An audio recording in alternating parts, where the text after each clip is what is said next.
Dieu a montré de la patience devant la faiblesse de l'homme, parce qu'il voyait d'avance la victoire qu'il lui donnerait un jour par son Verbe.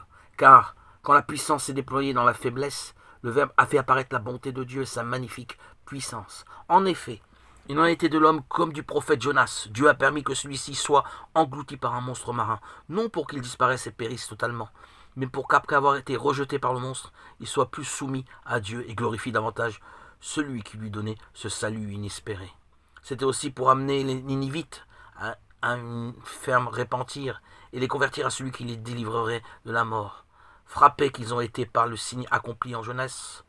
De la même manière, dès que le commencement, Dieu a permis que l'homme soit englouti par le grand monstre, auteur de la désobéissance, non pour qu'il disparaisse et périsse totalement, mais parce que Dieu préparait à l'avance le salut accompli par son Verbe, par le moyen du signe de Jonas.